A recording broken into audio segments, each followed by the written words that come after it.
Hey guys, make sure you stay until the end. If you make one common mistake, we can burn modules, computers, and that can end up costing you thousands of dollars in repairs. How we know about that? It happened to us back in the day. Stay with us, we'll explain what it is.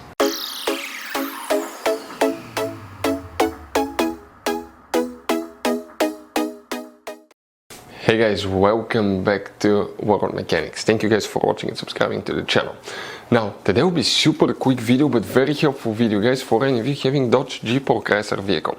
All these vehicles are built by the same company, Stellantis, so their systems are working about the same way guys. For instance, that engine here in that Challenger 3.6 engine could be found in multiple Dodge Jeep and Chrysler vehicles.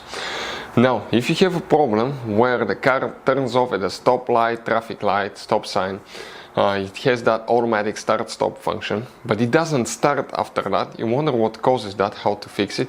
We'll explain the number one thing that we see here at the garage. And it's something that can even trick your engine computer to think that everything's okay. That's why the car will turn off, but it will not restart. And we've seen people spending thousands of dollars fixing a problem that doesn't exist. Stay with us and we'll explain what often causes that. So before we start, let us tell you guys a little bit about us. Every single car we get here at the garage, we try to make at least 200 to 300 free repair videos. Why we guys do all that? Because our mission in the shop is to save you as much money as we can. All we need in return, please subscribe to the channel, like the video, that way we can keep making these free videos. We take them completely apart. We fix engines, transmissions, engine codes, fuses, relays. Guys, you can find information about almost anything you can think of. And we have more than 15,000 free repair videos on our YouTube channel that can save you thousands of dollars in future repairs. So let's go ahead and start on it now. So guys, it should work for all these three vehicles, Dodge, Jeep and Chrysler models guys. Now, these modern vehicles guys have multiple modules. Some newer vehicles have up to 40-50 computers. We've seen that quite often on BMW, Mercedes, Volkswagen, Audis, but Dodge, Jeep, Chrysler have quite a few of those too. They communicate with each other. They need stable voltage, good amount of electricity, and when things are not stable, that's when things start acting funny. Now, the number one, so three things we'll share today. Number one thing, people ignore to test their battery, or if they test it, they do it the wrong way, and even the car computer sometimes can be tricked too. That's why we come here to help you guys solve that problem and you don't waste your money. Check this thing out. We have two batteries, right? And if we get the voltmeter, 9 out of 10 people will test the battery with a voltmeter. They'll come here, test it, and what it tells you, that it has 12.74 volts, even 7.5. That's really good voltage. That means practically it's amazing battery, and the engine computer is going to think the same way, right? Now, you come on this side here, and that battery is at only 12.54. 3, 4. So, according to the voltmeter, guys, what it tells us so far, this battery is worse than that one. This is the best battery from the two, the better battery. But guys, that's not how you test them. What you need to do when you have electrical problems with the car, always test your battery with a battery tester.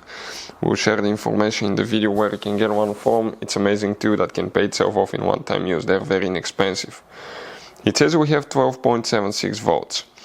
If we test that battery now, okay, this battery is at 800 cold cranking amps.